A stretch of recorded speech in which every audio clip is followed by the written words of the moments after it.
security challenges, in our opinion, seem to have overwhelmed our security institutions. The governors are supposed to be the state security officers of their state. There is need for us to at least engage the traditional rulers.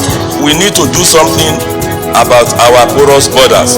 We have to own it from the unit level to the ward level to the local government to state. Mr. President, the importance of today for us is for us to take action. Those in favor say aye. Those against say nay. The ayes have it.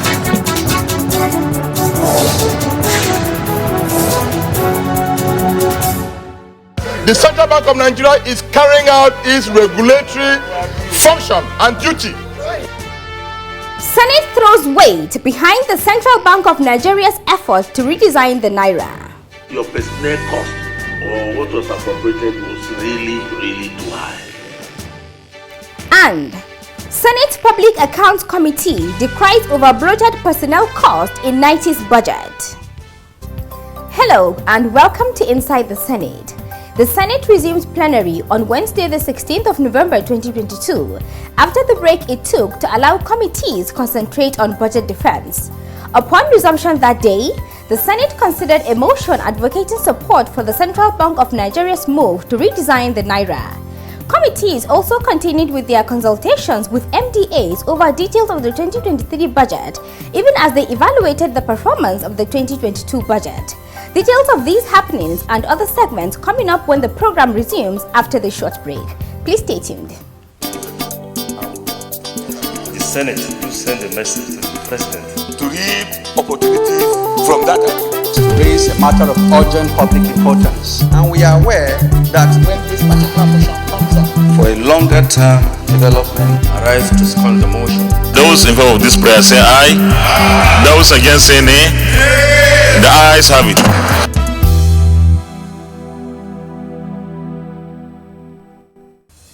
Welcome back.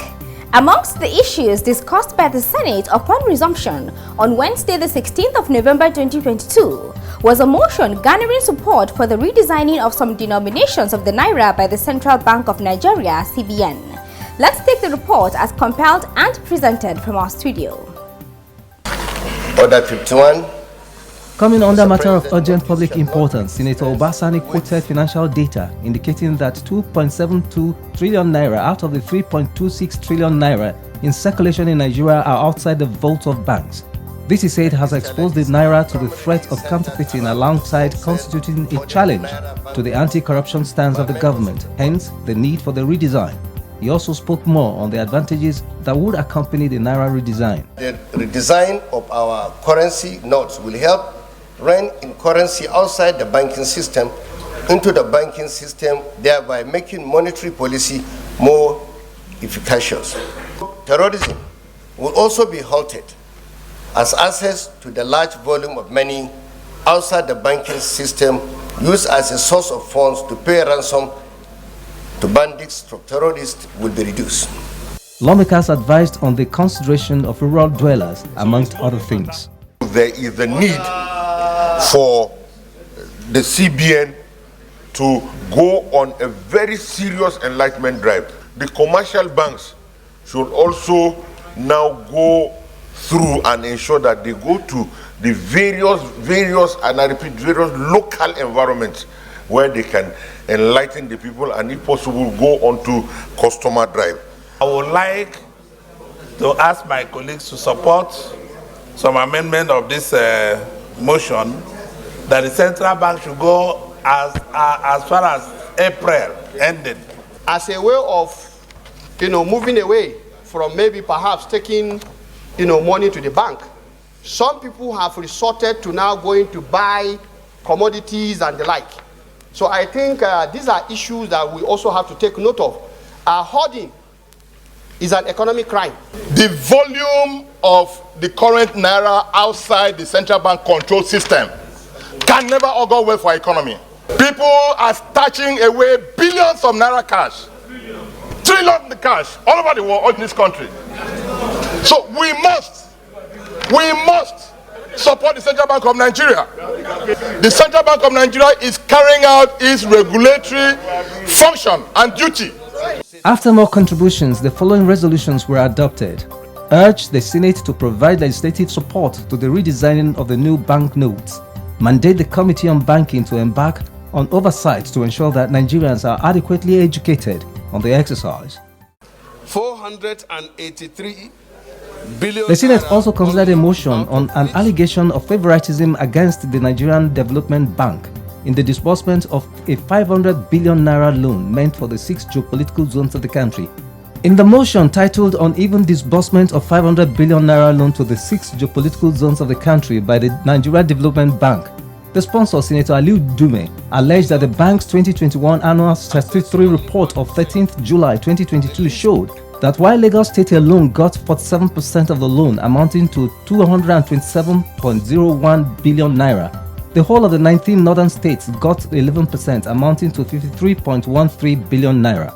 The loans were given out to the country's 6 geopolitical zones, where the data shows that the Southwest accessed the lion's share of 57% of the total loan, which is estimated to be around 274,740 million naira only.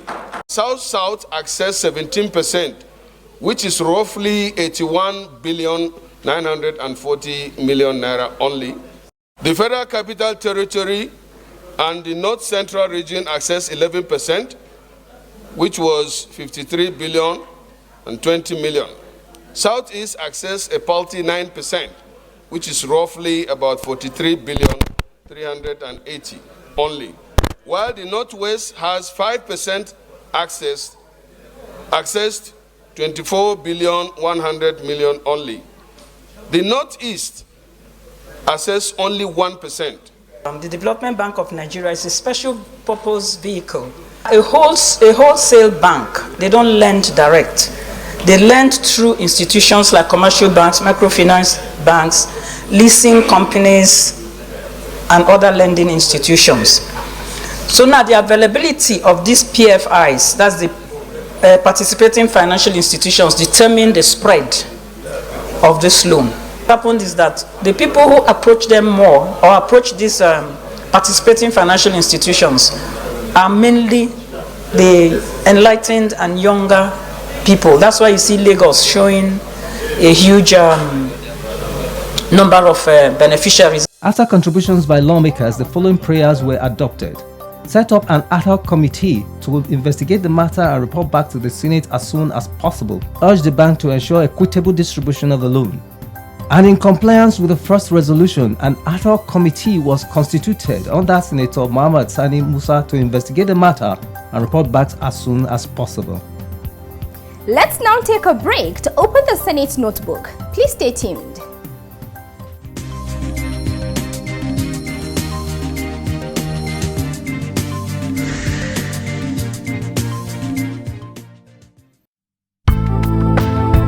Public hearing serves the following purposes. 1. It enables committees to gather information about a proposed bill.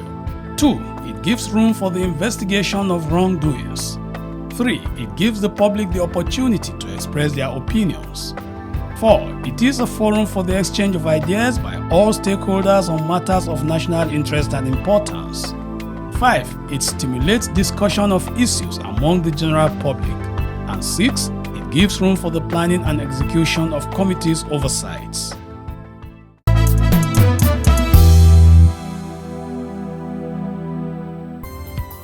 Welcome back.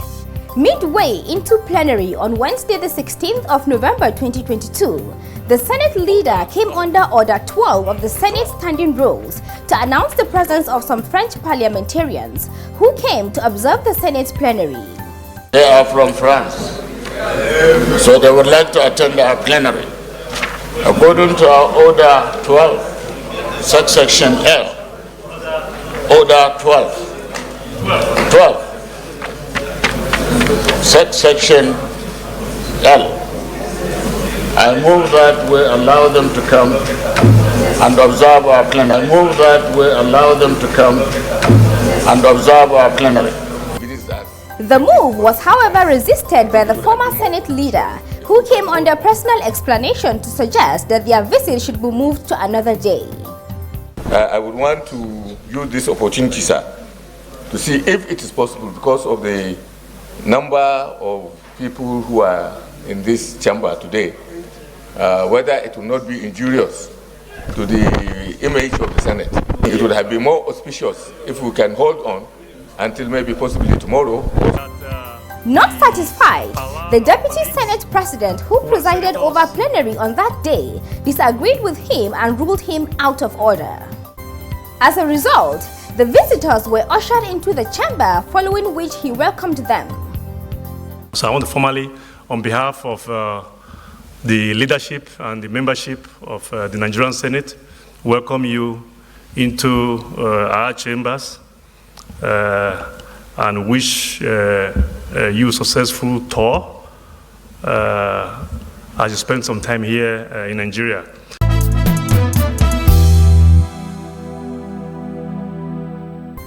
Now to the committee rooms for a report on some of the MDAs that appeared before committees supervising them for budget defense.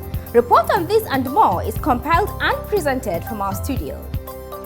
Thereafter, the Senate deliberated on the general principles of the appropriation One bill. of them, the Committee on Judiciary, hosted the Federal Ministry of Justice on Tuesday, the 8th of November 2022. The committee chairman, Senator Bamidele Okpeyemi, in a highlight of the judiciary's 2023 proposal as contained in the nation's budget presented by President Muhammadu Buhari on Friday, the 7th of October 2022, stated that a total of 71.29 billion naira is allocated to the ministry and its agencies alongside the NDLEA and the National Human Rights Commission. This total sum is inclusive of the allocations to the National Drug Law Enforcement Agency, which is not an agency under the jurisdiction, the oversight jurisdiction of this committee. Also, the statutory transfer to the National Human Rights Commission, which is an independent statutory body and not one of the agencies under the Federal Ministry of Justice, is included in the sum. He added that the actual budget of the ministry and its agencies will come down to 26.66 billion naira if the 40.13 billion naira meant for NDLEA and 4.5 billion naira meant for the National Human Rights Commission are deducted. While acknowledging underfunding as one of their major challenges, the Minister of Justice averred that with cooperation of the legislature alongside other anti-graft agencies, they have been able to recover stolen funds which are now being deployed to the construction of critical infrastructure like the Lagos-Ibadan Expressway, Kano-Abuja Expressway, as well as Second Niger Bridge, among others. We have also taken significant steps to support measures to ensure peace and security, fight terrorism in all its ramifications, and enhance access to justice. Evidence reveals that the administration of justice, which guarantees sustainable peace, equity, and fair play, is undeniably capital intensive. In the circumstances, we need to reconceptualize the existing funding pattern of the justice sector to support critical reforms in the sector. A question was raised on reforms in the nation's prison system. Reforms in the area of prison decongestion in the country. Arising from the provisions of the Administration of Criminal Justice Act, a discretion is now vested and conferred on the prison authorities that whichever prison formation or correctional service formation is indeed filled to capacity, they are now vested with the discretion not to accept any further inmate. So with that in mind, the idea of congestion has been completely eliminated. The committee promised to peruse all presentations to initiate actions for the enhancement of the justice sector budget. The Senate Public Account Committee also hosted the Nigerian Extractive Industries and Transparency Initiative, Nat'l, on Thursday, the 10th of November 2022. In a welcome address, the committee chairman disclosed that the agency is now part of the committee's mandate. Nat'l now is part of our mandate. Consolidation of your budget, oversighting you, now has to be the responsibility of the Senate Public Accounts Committee. What we are doing here is equally to see that there is transparency in spending public money. Finish. You know, we're not here to, we don't deal here, and neither do we do anything contrary to constitutional provisions, Section 85, which empowers us, you know, as the committee in the Senate that is charged with the responsibility of looking into the report that is submitted by the Attorney General to the National Assembly. In a response, the Executive Secretary of Nat'l spoke on some of their achievements since inception. This is inception, sir. We have produced a total of 163 reports, both in the oil, gas, and the mining, and also physical allocation and resource disbursement. We have also conducted a lot of studies on illicit financial flows and a number of other initiatives we've done. So one of the immediate clear impacts that we could see in terms of legislation is the Petroleum Industry Act. When we started, it was 90 that raised alarm that the only law available in the extractive industry was the Petroleum Act of 1958-59. He then presented their 2022 performance disclosed as follows. Personal cost, 969 million naira allotted for spending on 43 employees, with 51% of the amount released and spent. Overhead cost, 760.9 million naira with 58% released and spent. Capital expenditure, 344 million naira with a release of 50%. The committee chairman, Senator Matthew Orogide, picked holes with the personal cost, describing it as too high.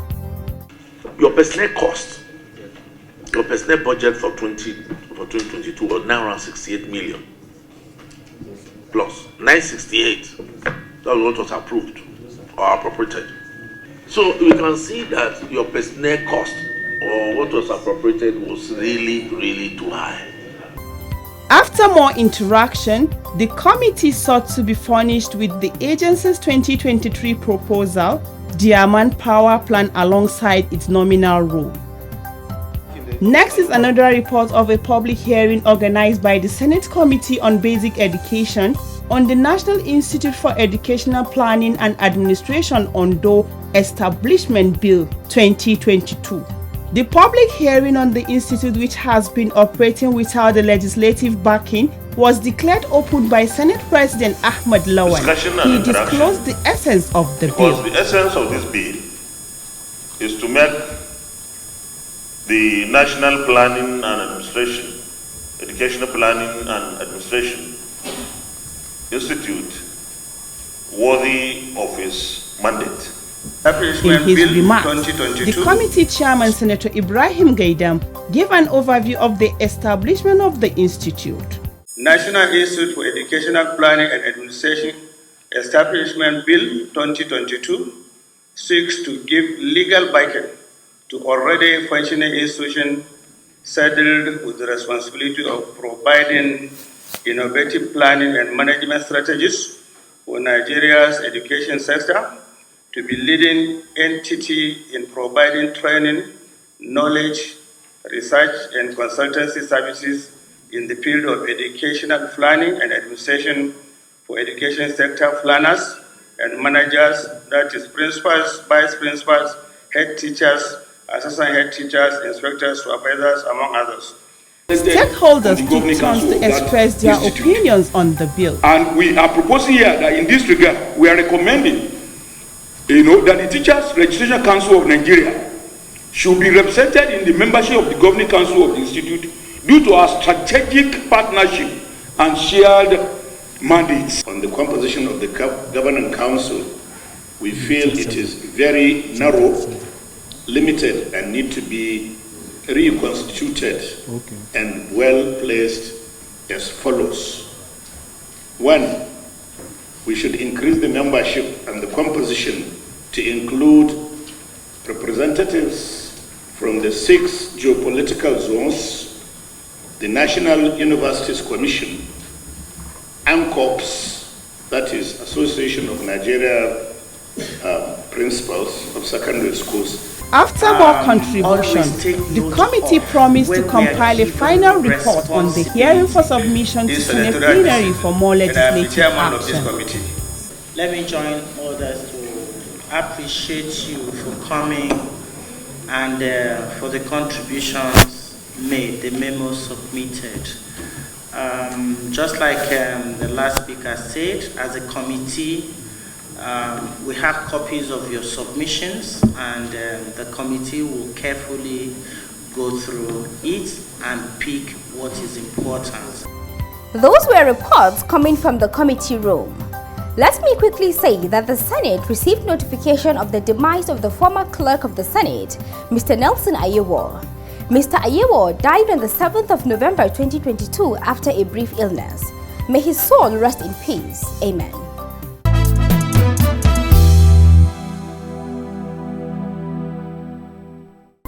We will end our program with our profile segment. Stand by for our Senator of the Week.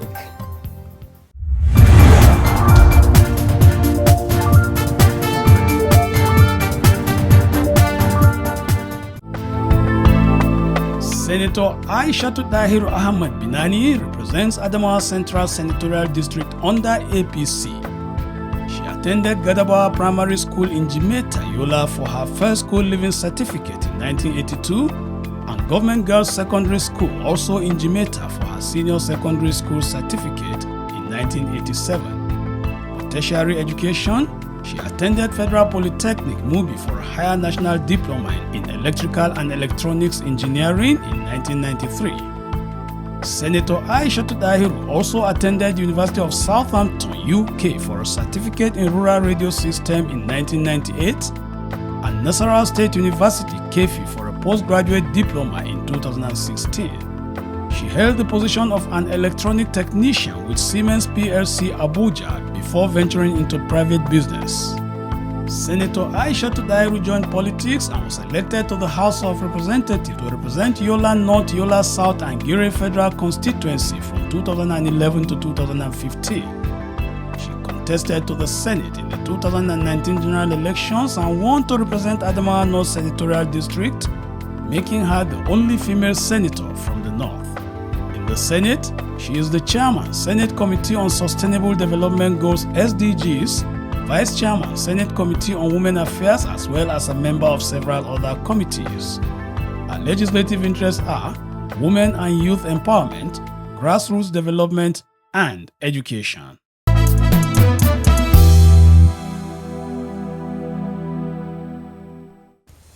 With this, we come to the end of the program. Do send in comments and feedback, as well as follow us on any of our social media platforms on your screen. Join us next week for another edition, and thanks for watching.